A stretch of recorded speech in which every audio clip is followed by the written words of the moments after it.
Beginilah penampakan Desa Pagar Alam, Kecamatan Lembong, Pesisir Barat saat direkam dari ketinggian.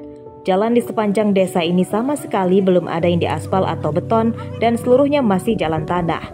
Padahal desa yang dibuka sejak tahun 1994 lampau kini sudah ramai penduduk dan terdapat 2 dusun di dalamnya. Desa Pagar Alam sangat minim infrastruktur. Selain jalan masih tanah, jembatan di desa ini juga kondisinya masih memprihatinkan karena dibangun dengan kayu, papan, dan batang pohon kelapa. Kendaraan yang dilewati jembatan ini harus ekstra hati-hati supaya tidak celaka.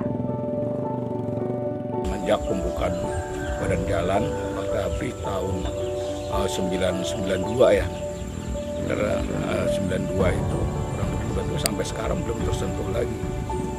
Harapan kami untuk pemerintah pusat, tolonglah perhatian kami. Jangan pembangunan itu ada yang di kota-kota aja. Buktikan di kami yang di pinggiran-pinggiran kayak ini. Buktikan apa program Pak Jokowi yang katanya membangun dari pinggiran. Kami masyarakat pinggiran, Pak. Tolong perhatikan. Pemerintah desa menyatakan sudah sering kali meminta bantuan pembangunan jalan kepada Pemda Pesisir Barat, namun sampai kini bantuan itu belum kunjung datang. Padahal jalan bagus jadi kebutuhan utama warga untuk beraktivitas dan mengangkut hasil panen pertanian. Di jalan ini menjadi akses yang paling penting karena aktivitas warga baik di pertanian maupun seperti anak yang sedang menjalani pendidikan, sekolah, semuanya menggunakan akses jalan ini. Jadi seluruh warga sangat berharap sekali kepada pemerintah pusat dalam hal ini tentunya agar bisa memperhatikan pokon kami lebih diperhatikan lagi. Desa Pagar Alam berada di daerah terpencil di lereng perbukitan. Mayoritas warga di desa ini adalah petani pisang, kopi, dan palawija. Pemerintah Provinsi Lampung dan Kabupaten Pesisir Barat didesak membangun infrastruktur dan jalan secara merata supaya masyarakat di pelosok juga bisa hidup lebih manusiawi seperti di daerah yang lebih maju lainnya. Rosandi melaporkan dari Pesisir Barat.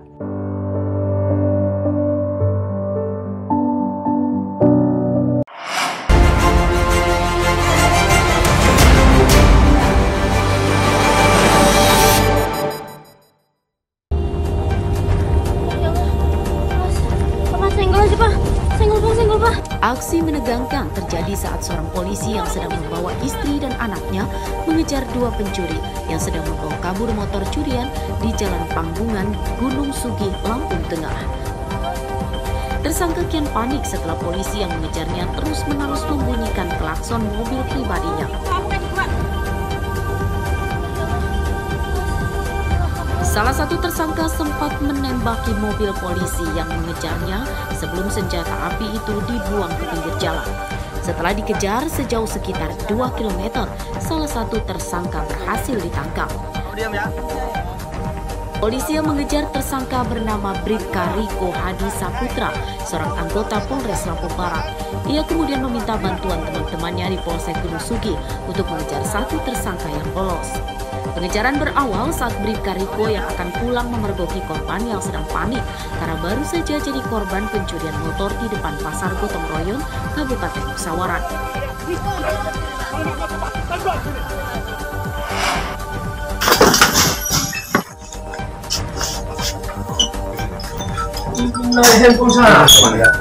Saya mau ngecek ini, kalau sini.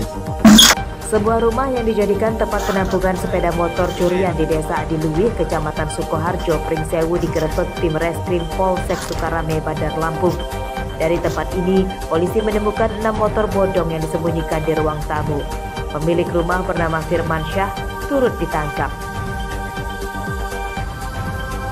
Penggerebekan ini merupakan pengembangan dari ditangkapnya lebih dulu 2 penadah sepeda motor bodong asal Lampung Timur bernama Agus Setiawan dan Imam. Modus jaringan ini memalsukan identitas kendaraan bodong. Mereka mengubah nomor rangka dan mesin sesuai BPKB dan STNK dari kendaraan lain yang dibeli secara ilegal. Sepeda motor dengan surat-surat kendaraan asli tapi palsu tersebut kemudian dijual dengan harga lebih murah dari harga pasaran.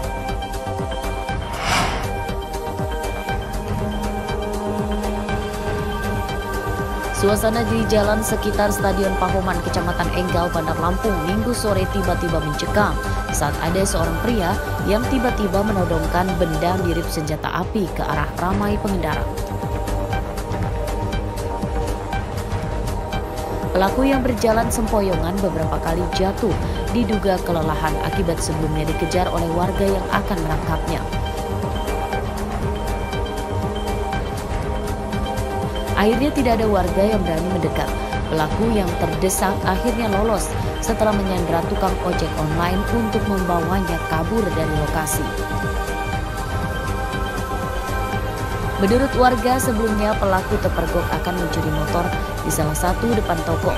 Saat itu pelaku ditinggalkan temannya kabur dengan motornya.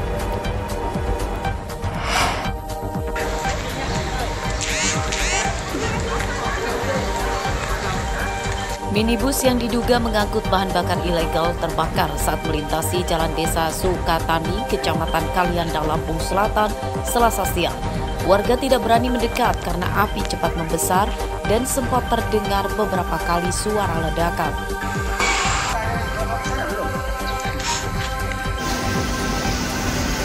Petugas menurunkan satu mobil damkar untuk memadamkan api. Kebakaran bisa padam namun setelah mobil dan beberapa jerigen di dalamnya hangus.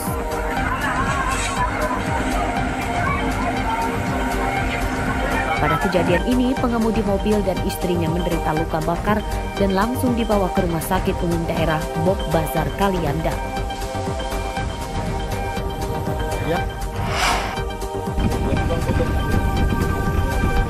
Dengan menggunakan kapal pol air, tim reskrim Polres Tulang Bawang menggerebek kampung perairan Desa Teladas, Kecamatan Dente Teladas untuk memburu pelaku penembakan bernama Said.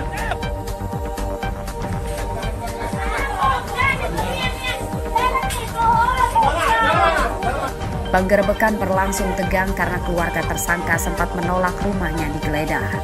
Polisi tidak gegabah dalam penggerebekan ini karena tersangka memiliki senjata api. Meski telah digeledah dan dikepung, polisi tidak mendapati tersangka di rumahnya. Setelah diredam polisi, pihak keluarga akhirnya memberitahukan keberadaan tersangka yang bersembunyi di kebun. Pihak keluarga kemudian menyerahkan tersangka ke polisi serta membawa senjata api rakitan berikut beberapa pelurunya. Tersangka diburu polisi karena menembak seorang nelayan bernama Idrul yang merupakan tetangganya. Tersangka berdalih penembakan dilatar belakangi kemarahannya setelah mendapati jendela rumahnya dirusak oleh korban. Dari Sungai Jeter. Siapa? Yayan.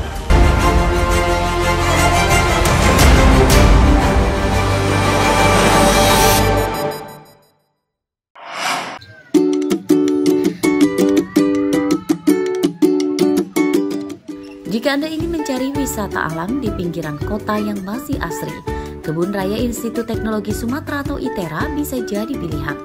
Pengunjung bisa menikmati suasana alam berkonsep taman edukasi dan konservasi ratusan jenis anggrek yang jadi salah satu flora khas Sumatera.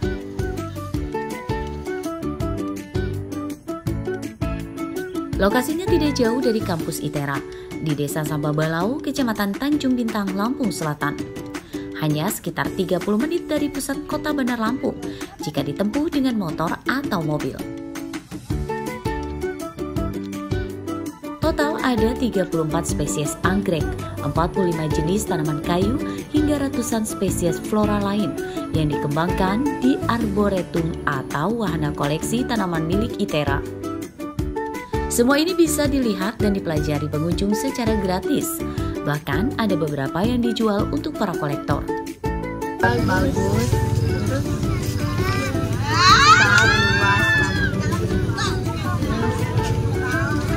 bagus sih, banyak bunga terus. Juga di sini bisa ngesepedakan, gitu. Ya bisa buat biar bisa buat keliling-keliling di sini juga. Sering kesininya kenapa itu yang pertama itu karena tempatnya bagus banget ya, terus yang kedua tuh free dan cocok banget kayak untuk healing aja gitu, kayak ngeliat tamannya, terus bunga-bunganya cakep banget, kayak bikin tenang aja gitu kalau misalkan pulang dari kampus kayak terus kayak kebun raya ITERA kayak refresh otak aja gitu. Biasanya kesini untuk jalan-jalan aja atau ada kegiatan lain gitu? Kalau untuk kesini kayaknya untuk jalan-jalan aja sih. Sudah selesai belajar tentang flora, pengunjung bisa menikmati wahana taman labirin dan berbagai spot foto menarik. Bagaimana? Anda tertarik berkunjung ke kebun raya ITERA? Andri Kurniawan melaporkan dari Lampung Selatan.